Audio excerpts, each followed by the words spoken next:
The signature on the divorce documents had scarcely dried when Marcus's taunting words reverberated in the impersonal attorney's office. A last vicious stab. "She'll return on her knees," he had mocked, his tone laced with the same arrogant assurance that had marked their union. "Trust me, she'll be pleading in days." That evening, curled up in a rundown hotel room with only a battered bag and the hidden promise of a child developing within her, Elena thought he was correct. She sensed the burden of his forecast weighing on her, a foretelling of her defeat. Yet she was mistaken. The following dawn brought not hopelessness, but the booming sound of a luxury aircraft, a shadow against the early light, dispatched by a wealthy figure from her history to demolish Marcus's reality completely. The attorney's suite on the 52nd level resembled a spotless, insulated enclosure high above the ground. Bright, unfeeling sunlight cut through the expansive windows, highlighting the subtle particles floating in the atmosphere. The sole hint of flaw in the whole space. Elena remained motionless on a leather seat that was oversized and chilly. Her fingers gripped firmly in her lap, turning her knuckles into pale peaks on a light backdrop. The aroma of aged documents, costly aftershave, and a subtle citrus cleaner invaded her senses, a fragrance she would always link to the collapse of her existence. Opposite the broad oak desk, Marcus straightened his necktie, a strip of fabric the shade of turbulent waves. His actions were smooth and precise, showing no feeling. He hadn't met her gaze since they entered. His attention was fixed on the pile of forms his attorney, a fellow with a sly grin and matching stare, slid toward him. Marcus's autograph was a bold, sharp line of dark ink, a stamp. The ultimate mark on their joint past. When her moment came, Elena's grip shook. The writing instrument seemed foreign in her grasp, weighty and smooth. She formed the characters of her name, Elena Sinclair, soon to revert to Elena Brooks, and the action seemed like a disloyalty to the person she had striven to become for him. A faint recollection emerged, Marcus directing her hand to endorse their wedding certificate, his contact warm, his murmur vowing eternity. The recollection was a spectral appendage, a pain for something that had never really been. "Is that all?"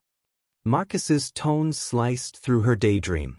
It was the tone he employed for dealings, abrupt and restless. His attorney, Mr. Donovan, affirmed, collecting the papers with a satisfied conclusion. "Everything is resolved, Mr. Sinclair. The properties are allocated according to the pact. Ms. Brooks will leave the luxury apartment by 5 p.m. today." Ms. Brooks. The title sounded both unfamiliar and like a return. She was no longer Mrs. Sinclair, a label that had resembled an occupation more than a self. She was simply Elena once more. The idea ought to have been freeing, but it resembled leaping from a precipice into nothingness. As they rose to depart, the quietness expanded, dense and oppressive. Elena at last locked eyes with Marcus, seeking a trace of remorse, of mutual grief, of any emotion beyond this detached professional rejection. She discovered none. His eyes, the hue of refined metal, were blank, but then a side of his lip curved into that known, superior grin. It was the look he donned before landing a fatal strike in a conference or in their residence. He bent toward Mr. Donovan, but his words were audible enough for her to catch, a purposeful show. "She'll return on her knees," he stated, the phrases a deep, assured growl. "Trust me, she'll be pleading. She can't make it without me." The viciousness was so intense, so strong, it robbed her of breath. It wasn't merely an offense. It was his version, the tale he'd crafted for her during their 5-year marriage. "You're too emotional, Elena. You're not resilient enough. You require me." Mr. Donovan laughed, a harsh, scraping noise. Elena sensed a burning wave of humiliation rise to her face. She yearned to yell, to hurl an object, to break the flawless, barren poise of the space. but his statements achieved their goal. They immobilized her. Decades of being belittled, of having her truth challenged and her assurance methodically torn apart, had imprinted deeply. A portion of her, a tiny, scared segment, murmured that he was accurate. She exited the office in a stupor. The urban clamor a far-off murmur. The lift descent was an endless quiet. Marcus positioned next to her, reviewing his device, already progressing to his subsequent task. When the doors parted to the stone-lined entrance hall, he strode off without glancing rearward, vanishing into the rear of an awaiting dark vehicle that hummed at the sidewalk like a subdued predator. He omitted farewell. The conclusiveness was total. She was isolated. Completely, profoundly isolated. The arrangement, which his legal team had portrayed as liberal, was meager relative to his enormous riches, sufficient only to prevent her from becoming an annoyance. It wouldn't endure in a metropolis that consumed funds and aspirations alike. She summoned a cab, her tone a faint murmur, and provided the location of the sole spot she could manage, a shabby inn on the city's fringe, a sight of fleeting individuals and blinking lights. As the taxi departed from the shining metal and crystal spire of Sinclair Enterprises, Elena placed her palm against her abdomen, a motion that was instinctive. Under the light material of her gown, a mystery resided. Existence, their offspring. A fact she had uncovered merely 3 weeks prior. A fact she had attempted to share with him, only to encounter charges of deceit, of attempting to ensnare him.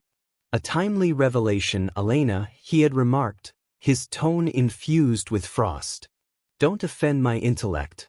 He declined to accept it. He refused to examine the medical document. It didn't align with his vision of a neat separation, so he merely deleted it. Curled in the rear, observing the urban illuminations smear into lines of frigid flame, Marcus's concluding words resounded in her thoughts. She'll be pleading.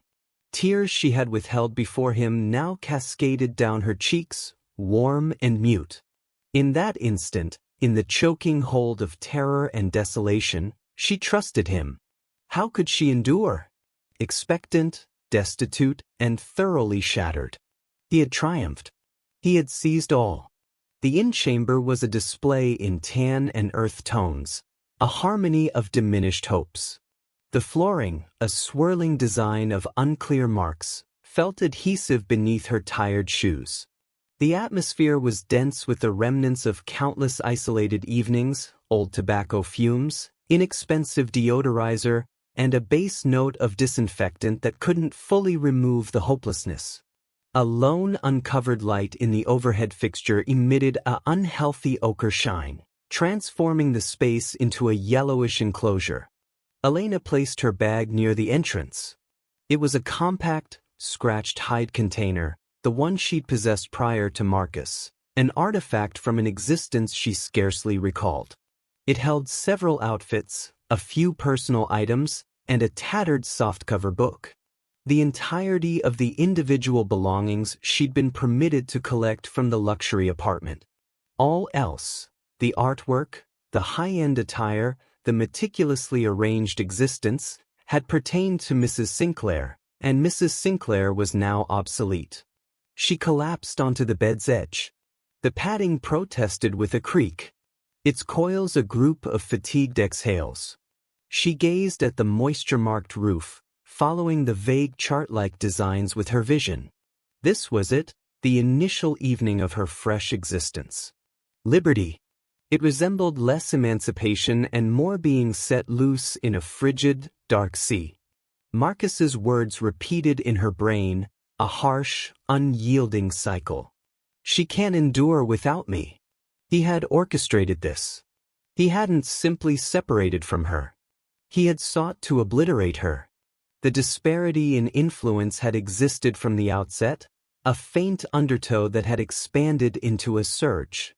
He was Marcus Sinclair, the self-created giant of investments, a person who shaped reality to his desires. She was merely Elena Brooks, the reserved literature scholar he'd selected from anonymity, enchanted with an existence she'd never envisioned, and then shaped into the ideal, refined ornament for his presence. He had separated her gradually and systematically. Her companions, he'd asserted, were envious of his achievements or exploiting her to access him. Her relatives, with their humble, ordinary principles, simply didn't comprehend their realm. He had persuaded her that his method was the sole method, that his views were truths, that her emotions were untrustworthy, even irrational. He'd reduced her universe so much that he was its sole resident, and now he had expelled her from it. A surge of queasiness overwhelmed her, acute and sour. All-day nausea, the physician had termed it, though for her it persisted constantly, a perpetual bodily cue of the mystery she bore. She staggered to the washroom, her palm covering her mouth.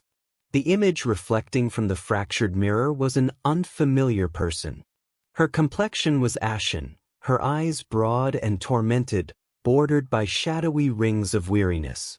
The custom-made satin gown she still donned, a remnant from her morning's ordeal, appeared ridiculous in this dismal environment.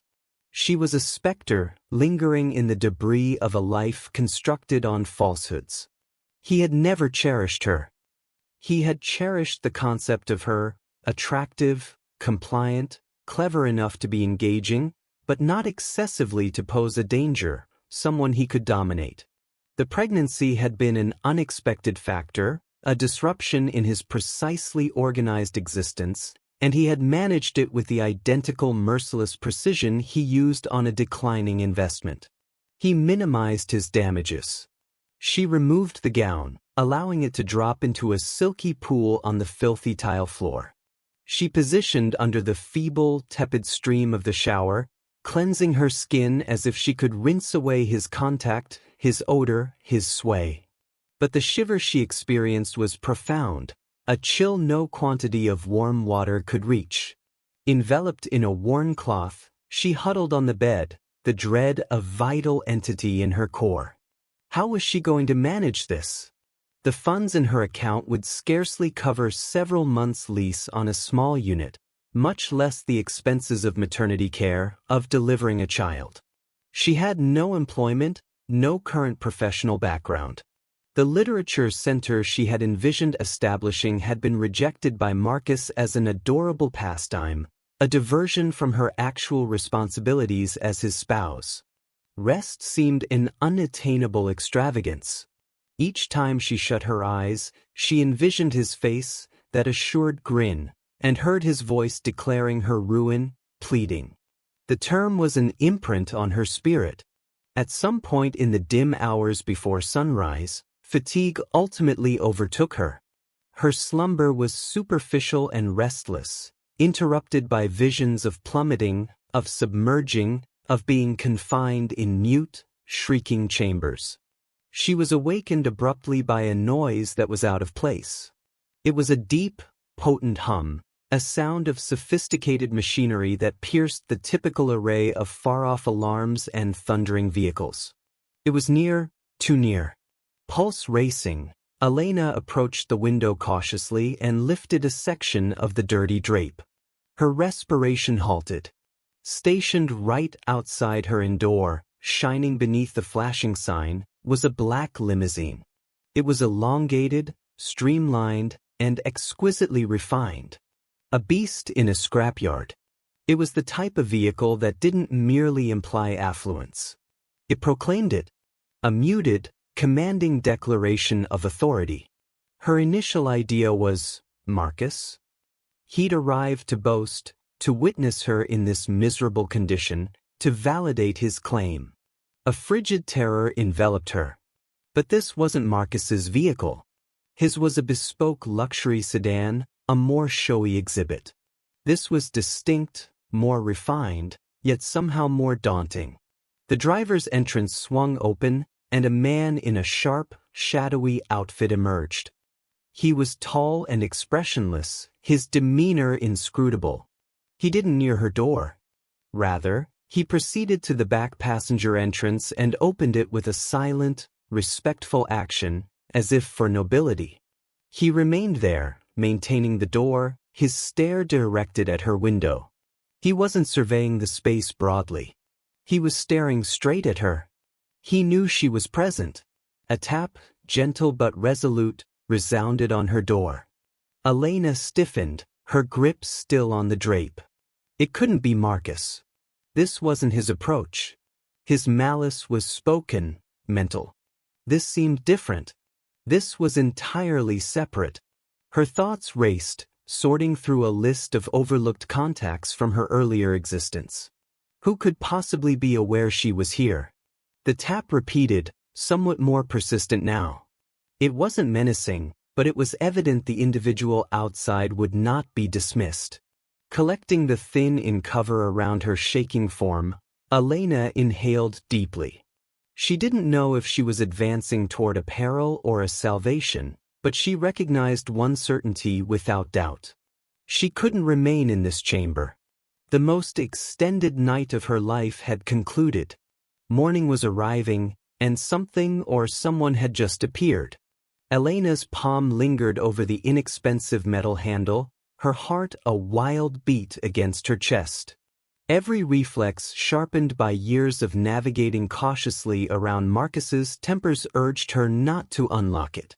Unknown people in the early morning at a location like this were never positive. But the subdued command of the scene outside, the extravagantly costly vehicle, the stoic chauffeur, overpowered her fear with a strong, confusing intrigue. This wasn't chance. This was deliberate. She rotated the latch. The snap echoed noisily in the compact space.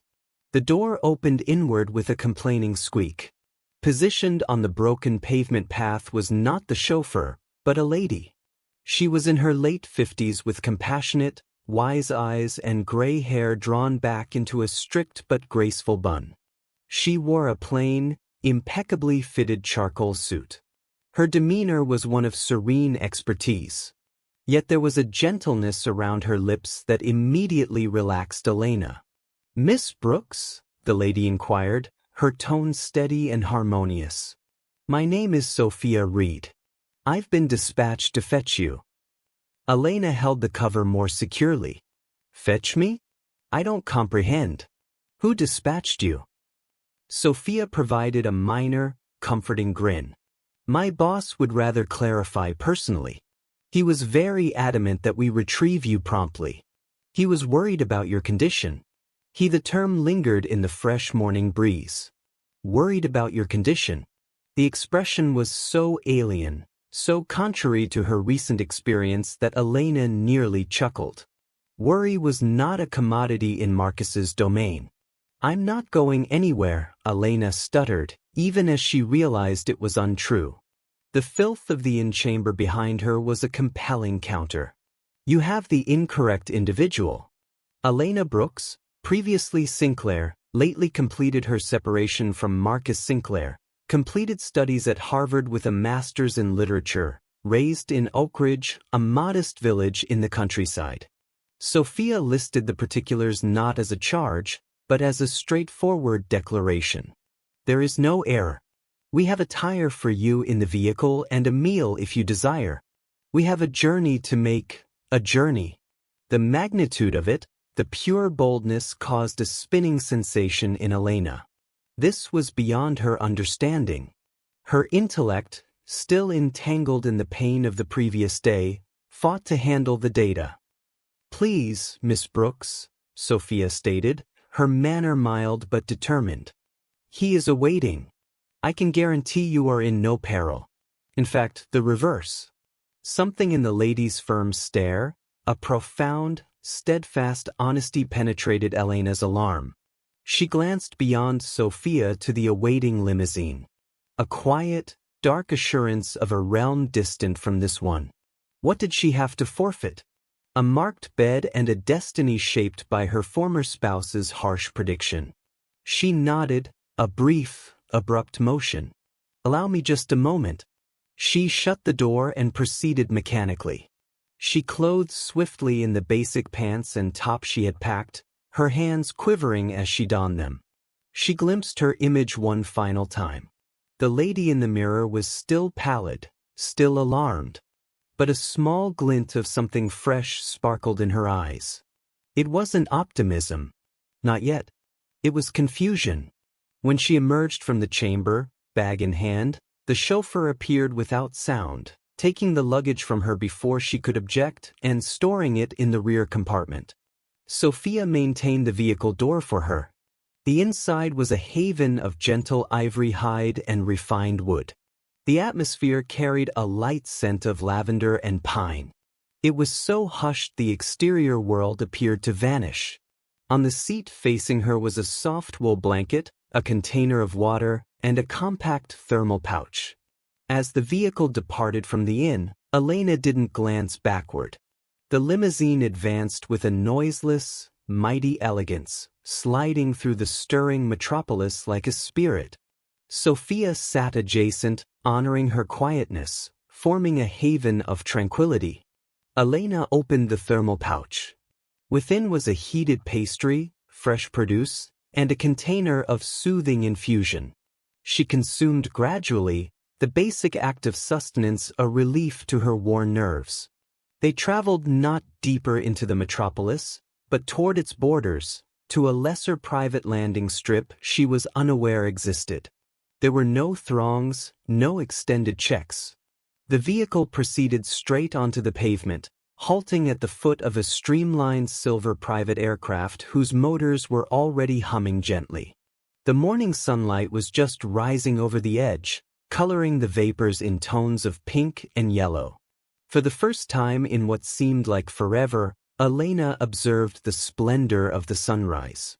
As she exited the vehicle and approached the aircraft, the elements started to align, creating an image she hadn't permitted herself to ponder for a very, very long period.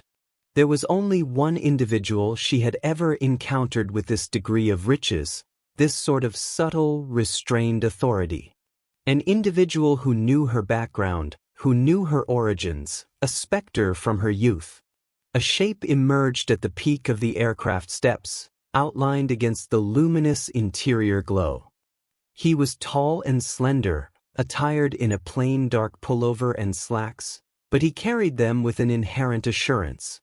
As he descended the stairs, his traits became clear. He had the same dark, untamed locks, she recalled, though trimmed shorter now, the same deep, contemplative eyes, the shade of rich amber. But the youthful clumsiness was absent, substituted by the crisp, defined contours of a man who bore tremendous duty.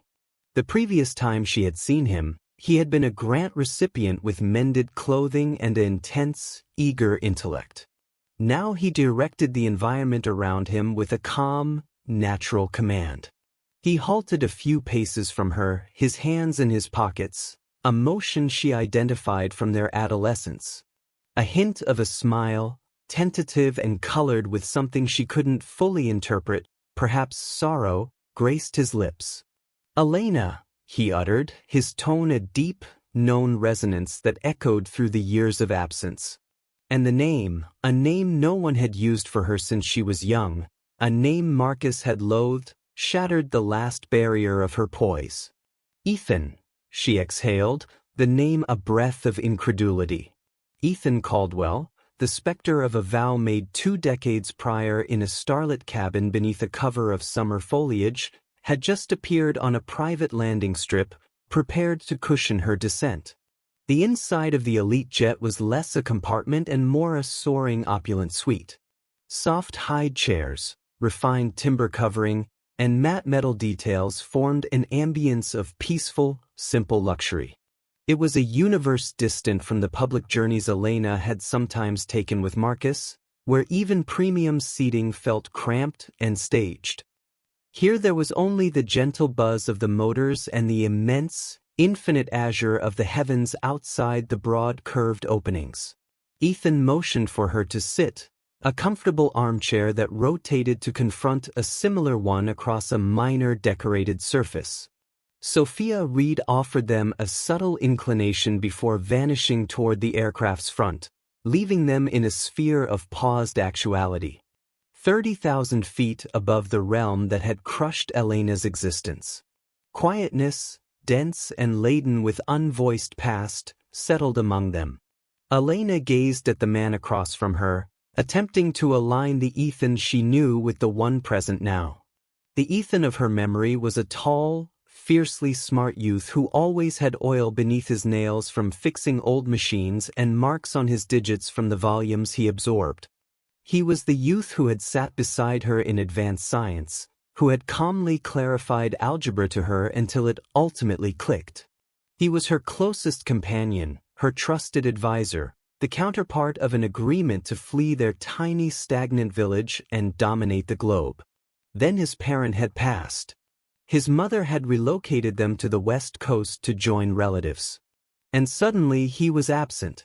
They had vowed to correspond, to contact, to remain companions eternally. But existence, as it frequently does, had intruded. Her messages remained unanswered. His contact was cut off, and gradually the lively bond faded into a faded tint recollection. She had heard rumors years afterward about him leaving MIT, about some innovation venture he'd initiated from a shed. She'd presumed he was managing fine. She hadn't comprehended the extent of his accomplishment. It was evident now that fine was the understatement of the era. Caldwell Dynamics, she now remembered viewing in industry publications. It was his. "How did you locate me?" Elena's tone was scarcely audible, a sharp difference to the motor's strong hum. Ethan's stare was straightforward, his amber eyes capturing hers. "I've monitored you, Elena, from afar." The revelation was soft, lacking any ominous hint. It resembled more admission. "I have a system that notifies me of specific official records. When the Sinclair separation document entered the database, I was informed. When I viewed the conditions of the agreement, I knew Marcus hadn't altered." A frigid lump developed in Elena's belly. "You know Marcus?" "I know about him," Ethan amended, his manner stiffening slightly. "Individuals like Sinclair, they function in a sphere I must traverse. Their notorieties precede them. He's recognized for being merciless, for acquiring firms and dismantling them, for viewing people as resources or burdens. I always pondered what he saw in you." He halted, his look gentling. "No, that's incorrect. I knew what he saw. I just despised that he obtained it." The statements lingered in the atmosphere, filled with a safeguarding warmth that Elena hadn't experienced from anyone in ages. It was startling, bewildering. She was so used to being defensive, to having her views distorted, that this direct honesty felt like an unknown tongue. He said, "I wouldn't endure without him," she whispered, the words tasting bitter. He informed his attorney, "I'd be imploring to return in days."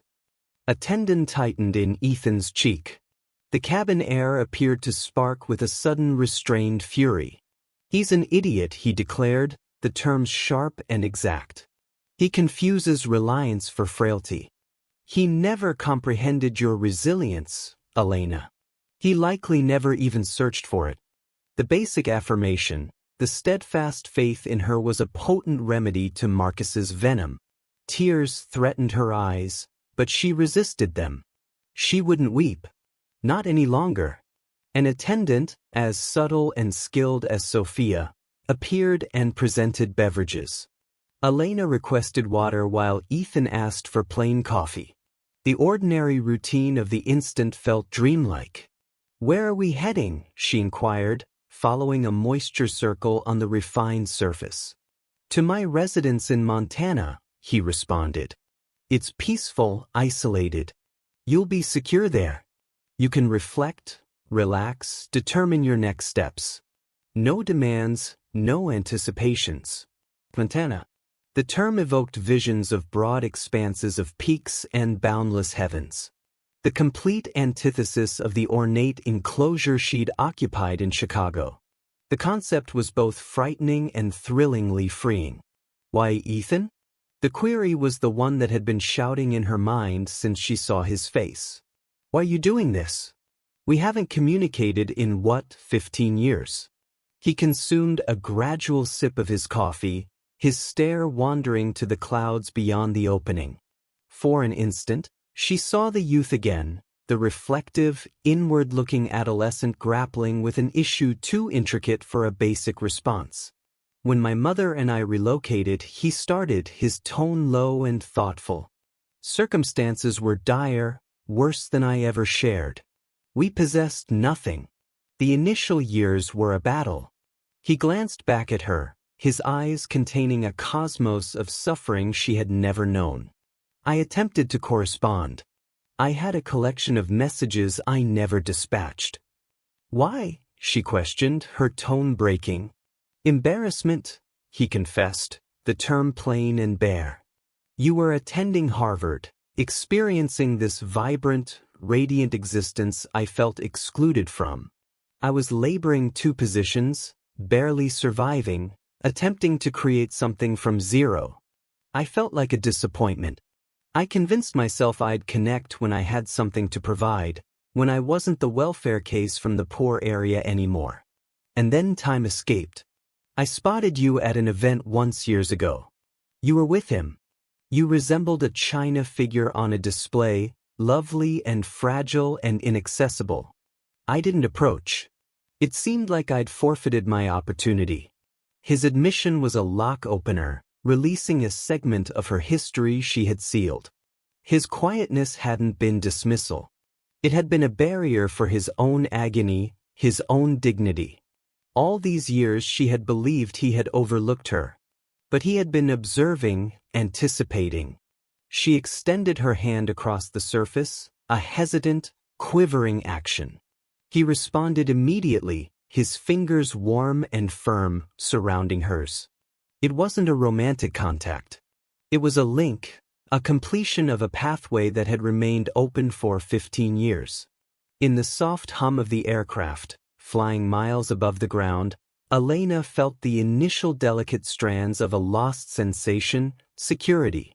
But entwined with it was a fresh disturbance, a tempest of inquiries. Ethan was not the youth she recalled. He was a man of vast authority and assets, and men with authority, as she knew too well, always had an intention. The landing into Bozeman was a work of natural mastery. The heavens, a huge clear blue, yielded to the rugged snow-covered summits of the Rockies, ascending like stone guardians from the plain. Below, the Yellowstone River etched a metallic band through extensive woods of fir and birch, their fall hues a fiery weave of yellow, orange, and red.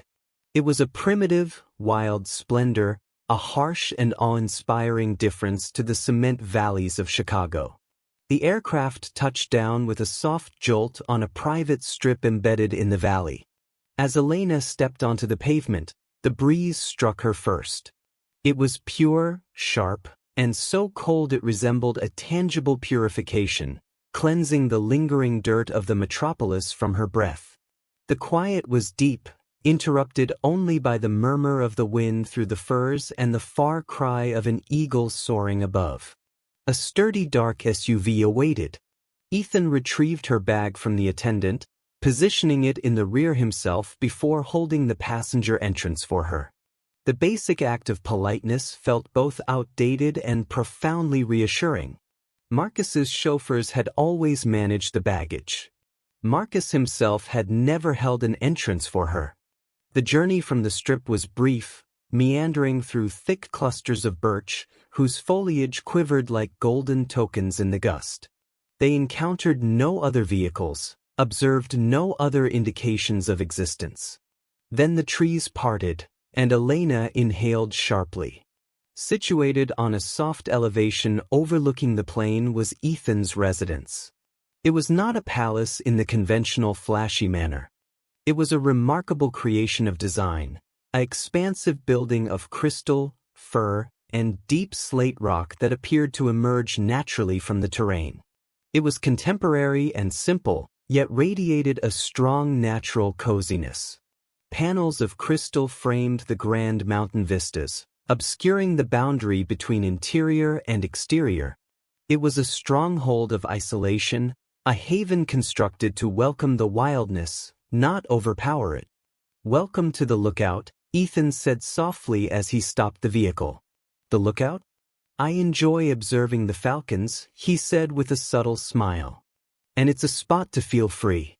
Inside the dwelling was even more impressive. The primary living zone was a large open layout with a high ceiling upheld by enormous wood supports. A massive rock hearth commanded one wall while the facing wall was pure crystal, providing an unbroken view of the Rockies. The furnishings were restrained and masculine. Aged hide couches, crafted fiber carpets, and ledges filled not with ornaments but with volumes. Thousands of them on every imaginable topic from particle theory to early civilizations. It was a dwelling built for contemplation, for existence, not for dazzling. Sophia Reed was there to welcome them, her presence as soothing and inconspicuous as always. "I've readied the visitor section for you, Miss Brooks," she said. "Please, allow me to guide you." Elena trailed her along a lengthy, illuminated corridor. The surfaces were decorated with artwork, but it wasn't the gaudy asset-level disorder Marcus had preferred. These were more subdued works, striking monochrome nature images, detailed celestial maps, a lone, potent modern piece that throbbed with hue. The visitor section was an independent suite. It featured a roomy sleeping area with another crystal wall gazing onto a private birch cluster, a washroom that mimicked a luxury retreat with a profound immersion basin sculpted from a single rock piece, and a comfortable lounging space with its own hearth and a modest, well-filled book collection. "Mr. Caldwell believed you might value your personal area," Sophia clarified. "Your bag is in the wardrobe. There are some necessities in the washroom, and I've supplied the small kitchen with beverages and treats. Please settle in. If you require anything, just use the communication system." After Sophia departed, Elena sank onto the large bed, the padding so plush it resembled descending into a vapor. She traced her hand over the sumptuous deep green cover. The stillness of the space was complete. This ornate haven was more lavish than the luxury apartment she had shared with Marcus, but it felt wholly distinct.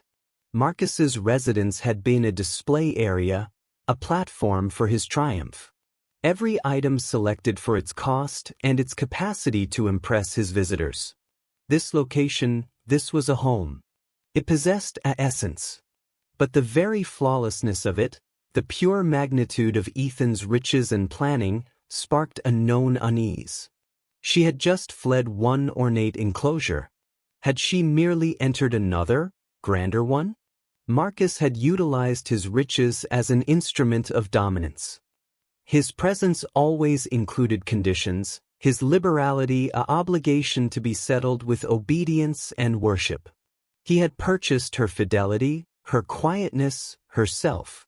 She surveyed the lovely space at the considerate elements Ethan had organized for her ease, and a cold dread infiltrated. What would Ethan anticipate in exchange for this remarkable salvation? She approached the opening, pressing her brow against the cool crystal. A moose and its young emerged elegantly from the birch cluster, their motions silent and smooth. They grazed at the vegetation, their ears flicking at every noise, untamed and liberated. Elena observed them, her heart pained with an odd blend of amazement and misery.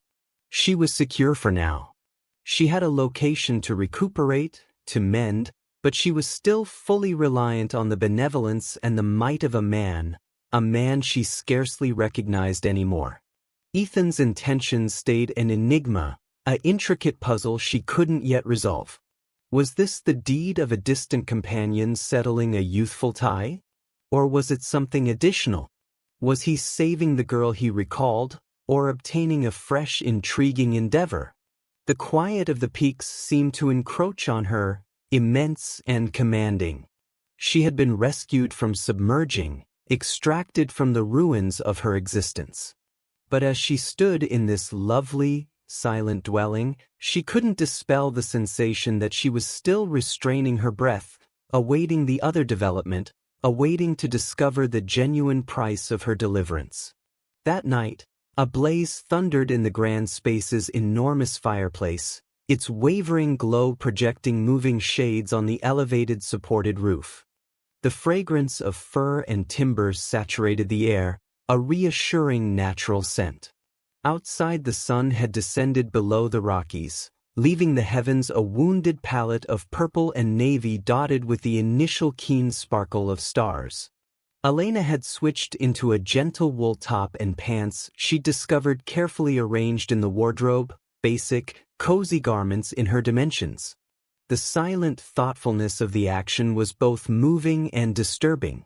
It suggested a degree of awareness about her, a subtle surveillance that she was still attempting to grasp. She found Ethan positioned by the crystal wall, a glass of golden fluid in his grasp, gazing out at the dimming peak chain. He wasn't appreciating the scenery so much as connecting with it. He appeared as integral to this wild terrain as the rock and wood of the dwelling itself. "It's stunning," she said, her tone gentle, not wishing to disrupt the enchantment of the space.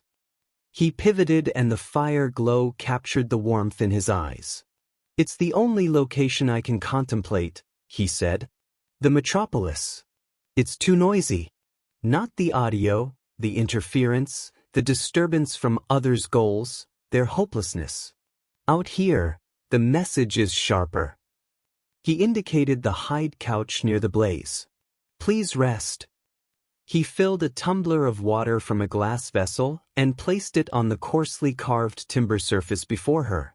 He didn't suggest spirits, another minor, thoughtful element that was noted. They rested in a pleasant quietness for a few instances, the popping blaze a third entity in the space. It was Ethan who ultimately interrupted it. "I want you to understand, Elena," he said, his tone deep and earnest, "that there are no conditions linked to your presence here. This isn't an exchange. You owe me nothing." His statements were a precise strike, aiming at the core of her worry. It was as if he could perceive the terror and doubt churning inside her. "What?" she questioned, her tone barely audible. She needed to comprehend. Benevolence on this scale. It doesn't simply occur, Ethan. Not in the realm I've inhabited. He placed his beverage down and leaned ahead, his arms on his legs, his stare strong and firm. The realm you've inhabited is Marcus Sinclair's realm. It's a harmful system crafted to advantage him and nobody else. Don't confuse his disorder for how the whole world functions. He paused, selecting his terms meticulously. "I mentioned I never dispatched those messages. One was composed the evening I learned I received a full grant to MIT. I was so thrilled. I wanted to inform you that our agreement was still active, that I was merely following a different path. But my mother's new partner, he discovered the message. He told me that folks like us don't get to possess aspirations like that I should overlook my posh friends and concentrate on acquiring a skill. He said I was reaching too far, that I would only ever be a loser." Elena could detect the remnant of ancient hurt in his tone, the resonance of an injury that had never completely mended. "He was mistaken clearly," she said softly. "He was," Ethan concurred, a stern rigidity around his mouth. "But the things individuals say to you when you're exposed, they leave marks. They can become the storyteller of your own tale if you're not cautious." "Marcus, he became your storyteller, didn't he? He spent years informing you who you were, what you could achieve, what you were valued at. And his voice was so loud it overwhelmed your own." Her respiration faltered. He perceived it. He perceived it all. He wasn't just examining the exterior, the fractured union, the monetary strain. He was examining the unseen enclosure she had been confined in, the mental maze Marcus had built around her. "He made me feel insignificant," she admitted, the confession costing her a fragment of her dignity, like I was insane. "He'd utter things, then refute he ever uttered them. He'd distort my words until I didn't even know what I was attempting to express anymore. toward the conclusion, I ceased speaking. It was simpler. Manipulation. Ethan said the term, a frigid, solid pebble in the warmth of the space. It's a standard oppressor's strategy. Separate, unsettle, and dominate. Make the sufferer question their own reasons so they become totally reliant. He rose and walked to the large viewer in the corner by the opening. He adjusted the focus, his back to her. I know something about being dominated, about people attempting to compose your tale for you. When I launched my firm, I had associates, men like Marcus. They saw a clever youth with a solid concept they could pilfer. They attempted to force me out, to reduce my holdings, to take all. I battled them. It almost ruined me. But I discovered something. Authority isn't just about funds. It's about possessing your own tale. Marcus took yours. I'm just providing you a peaceful location to compose a fresh one.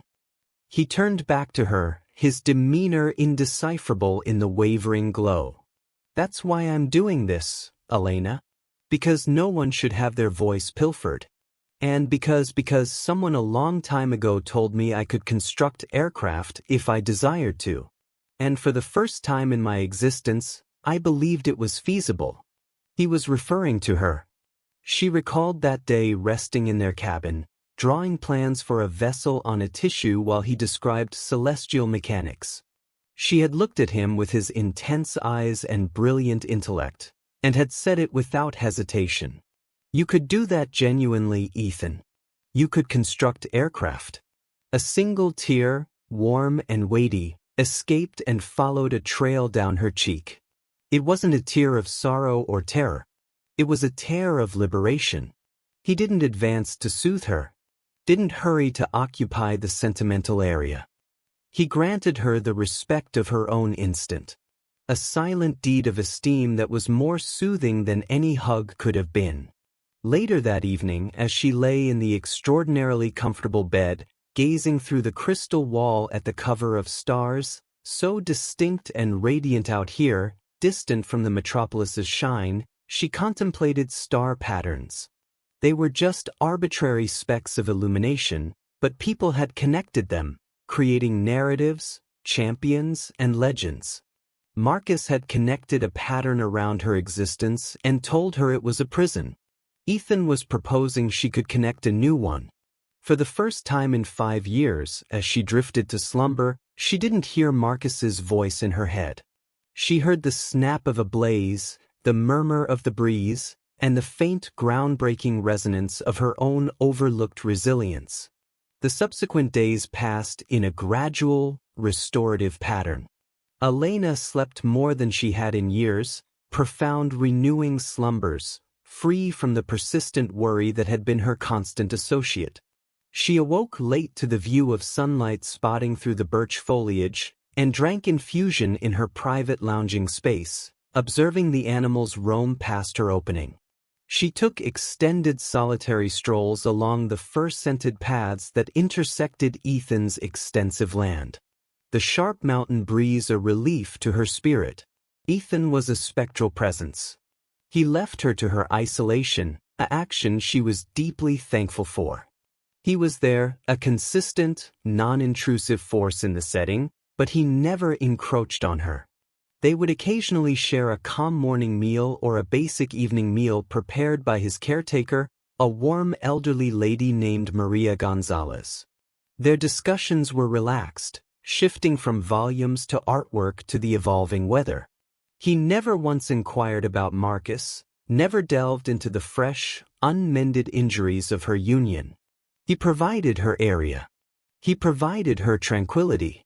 She felt herself slowly expanding like a flora that had been kept in obscurity for too long, finally directing its foliage toward the light. The constant strain in her shoulders started to fade. The shake in her hands calmed. She began to peruse again, immersing herself in the realms of stories and chronicles she found in her small collection. For the first time, she permitted herself to truly bond with the new existence within her, not as a complication or a secret, but as a component of her tomorrow. She would place her palm on her still level abdomen and murmur to the infant, vowing it a realm of security and affection, a realm free from the darkness of its parent. One afternoon, searching for a fresh volume, she entered the primary collection in the East section, a space she hadn't yet investigated. It was even more remarkable than the grand space, 2 levels high with sliding steps and a minor metal spiral stairway leading to a balcony above. The air carried the scent of old hide and pages. This was the center of the dwelling, the nucleus of Ethan's intellect. She was tracing her fingers along the backs of her assortment of verse when a screen discreetly embedded in the shelves activated. It was set to a continuous financial news station. Maria Gonzalez must have been tidying earlier and left it active. Elena moved to deactivate it, but the name the presenter mentioned halted her abruptly. Marcus Sinclair, head of Sinclair Enterprises, is encountering heightened examination today as share values dropped further after the reveal of a national probe. Elena froze, her palm lingering over the control. The display showed an image of Marcus appearing assured and rebellious, striding out of their former residence structure. The text at the base of the screen read Sinclair Enterprises probed for unlawful trading. Her heart started to thump a heavy, ill rhythm against her ribs. Unlawful trading. She remembered dialogues, fragments of late evening calls she'd overheard but had been conditioned to disregard. Marcus speaking in abrupt, furious tones about a competitor firm, about a transaction that was guaranteed. She'd questioned him about it once, and he had dismissed her with a keen, "Don't concern your attractive mind about it, Elena. This is beyond your level." The news presenter continued, "The probe appears focused on the disputed purchase of Vortex Innovations, a smaller engineering company 6 months prior. Insiders indicate the authorities are examining oddly timed share transactions executed by groups linked to Sinclair mere weeks before the combination was declared." Vortex Innovations, the name struck Elena like a bodily impact. A recollection acute and clear burst in her mind. It was from about 7 months ago. She was in her compact home workspace, an area Marcus had reluctantly permitted, investigating modest, creative literature hubs for a possible future initiative, aspiration she still held. She had encountered in piece about business support of the humanities and noticed a reference to Vortex, a firm praised for its staff priority ethos and its backing of regional humanities initiatives. Fascinated. She'd spent 60 minutes reading about them, even producing their purpose declaration and a few pieces. Later that night, Marcus had entered her workspace, an uncommon event. He'd viewed the documents on her surface. "What's this?" he'd inquired, his manner falsely relaxed. She had clarified her curiosity, commending the firm's principles. He had attended, an odd, strong expression in his eyes, posing more inquiries than he typically did about her interests. The following day, the documents had disappeared from her surface. When she'd asked, he asserted the staff must have discarded them. He had then, unexpectedly, presented her with an extravagant gem armlet, informing her he was proud of her for showing interest in the actual world, and then guided the discussion elsewhere, making her feel silly for her minor initiative. She perceived it now.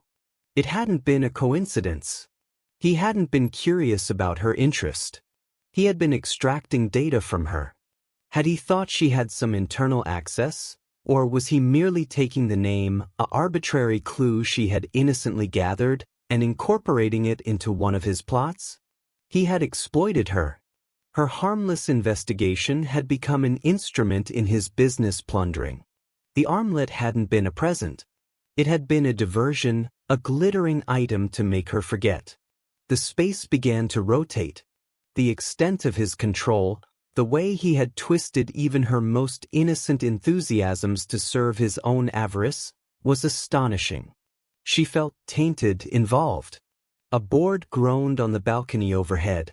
Elena looked up, surprised. Ethan was positioned there, leaning against the barrier. He wasn't viewing the screen. He was viewing her. His face was expressionless, but his eyes held a profound, aware grief. He had witnessed her response. He had known this report would emerge. The awareness dawned, cold and horrifying. Had he known throughout? Was this probe the cause he had intervened to save her? Was she not a distant companion, but a piece in a much grander contest? A contest between him and Marcus. "You knew," she said, the words a strangled charge. "You knew this was occurring." He didn't refute it. He just observed her, his demeanor a veil of calm dominance that abruptly looked chillingly known. It was the same calm Marcus wore when he was about to disclose a crushing advantage. The haven suddenly felt like a jail again. The ornate refuge, an exquisitely built snare, the man who had rescued her from her beast. Was he just another beast, one who was simply superior at concealing his fangs? The sheikh had returned to her hands, and this time it was not from frailty, but from a cold, terrifying fury. The quiet in the collection extended, tense and delicate as a web thread. The only noise was the hum of the news presenter's tone, an insignificant drone against the thundering in Elena's ears. Ethan's expressionless stare from the balcony above felt like a tangible pressure bearing down on her, smothering her. "How long have you known?" Elena's tone was perilously soft, devoid of all its prior gentleness. "How long have you known Marcus was being probed?" Ethan walked gradually to the spiral stairway, his steps calculated and intentional. He descended without diverting his eyes from her, his movements fluid and managed. He stopped on the final step, establishing a cautious gap between them. "My firm was one of the ones he surpassed for Vortex," he said. His tone a low, balanced pitch that did nothing to calm her increasing alarm. He appeared suddenly with a proposal that was excessively high.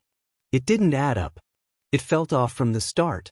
"So, I had my team investigate it discreetly." The cold, factual account was worse than an outburst would have been. "It was commerce. All of it." "Your team?" Elena repeated, a sour chuckle escaping her lips. "So this whole salvation, my separation, that in chamber, was that just part of your discreet investigation? Was I a group linked to Sinclair that you needed to align with?"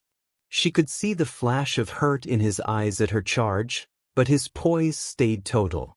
"No, Elena, discovering you like that. That was never part of the strategy." "So there was a strategy," she retorted, stepping back from him, needing the distance. "A strategy that involved me." "What was it, Ethan? Were you going to employ me as a testifier? Get me to speak against him? Is that the cost for remaining in this ornate haven?" "The cost of you being here," he said, his tone finally firming, a metallic edge entering his calm pitch, "is that you are protected. The cost is that the man who methodically ruined your assurance is about to be accountable for his offenses. The cost is that you and your infant get to have a tomorrow that isn't controlled by his caprices." "Don't you dare mention my infant," she erupted, her hand automatically going to her abdomen. "Don't you dare use my child as a rationale for your business strategy." "This ceased being a strategy when I viewed the agreement document." He responded, his tone elevating to match hers. "When I viewed he'd abandoned you with nothing after 5 years of your existence, when I realized he'd discarded you like a damaged item, the probe was already in progress. Elena, it would have progressed with or without you. But when I viewed your name on that separation order, it became individual." He finally fractured, the veil of dominance breaking. He passed a hand through his hair, a motion of irritation she remembered so clearly from their adolescent years. "Damn it, Elena. I didn't know you were expectant until Sophia informed me on the way to the strip. Do you really believe I'm that much of a beast to use that against you?" His passion gave her hesitation. The raw feeling in his tone felt authentic, unplanned.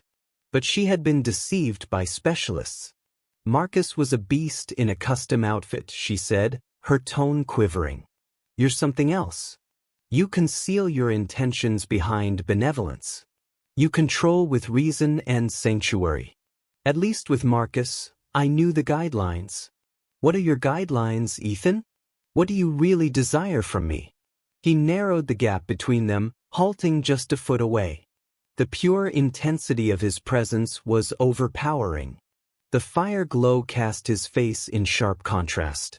All edges and shades. You want to know what I desire? He questioned, his tone now a low, strong murmur that vibrated through the space.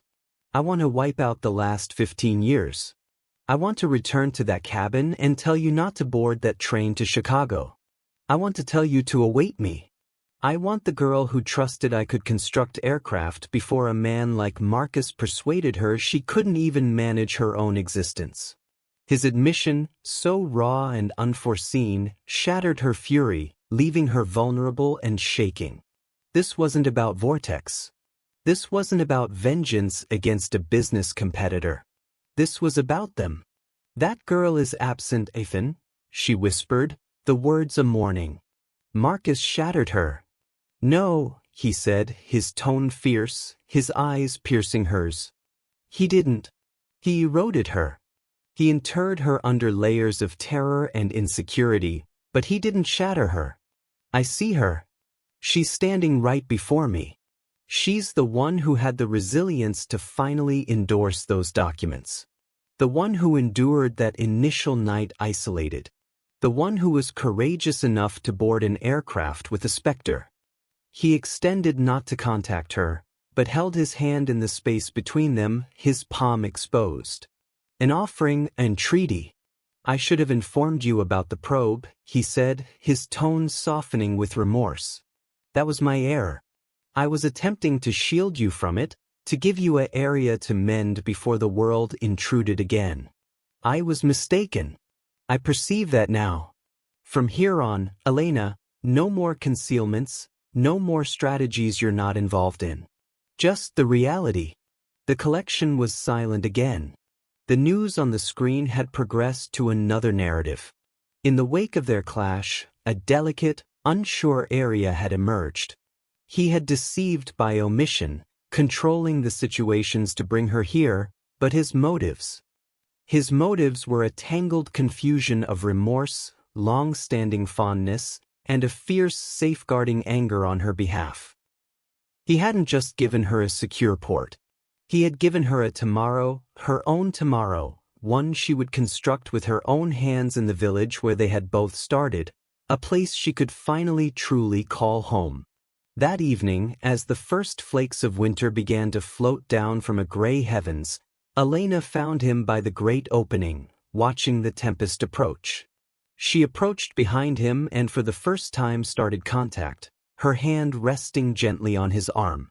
He turned, his eyes posing a silent query. "Thank you, Ethan," she whispered, her tone thick with feeling. "You don't have to thank me, Elena," he said. "I'm not thanking you for the center," she explained, her stare steady and certain. "Or the legal experts, or the aircraft. I'm thanking you for perceiving me, the real me, the one I thought I'd forfeited forever." He covered her hand with his finger gently caressing her skin.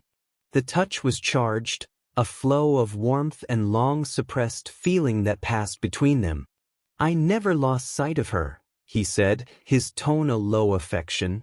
"Not for a single day." Marcus's realm had been one of authority disparities, betrayal, and mental conflict. He had mocked that she would implore to return, assured in the prison he had built for her. But he had basically misunderstood her. He had never perceived her resilience, only a mirror of his own requirements. He never envisioned a realm beyond his dominance. A realm where a vow made by two youths in a cabin held more authority than all his riches. Marcus Sinclair's tale was concluding. A sordid story of avarice and arrogance destined for the headlines. But Elena Brooks's tale was just commencing. Surrounded by the quiet grandeur of the peaks, with a new existence growing inside her, and an old companion standing by her side, she was finally rewriting her own stars, drawing a new pattern of hope, restoration, and love in the vast open heavens. Blenus.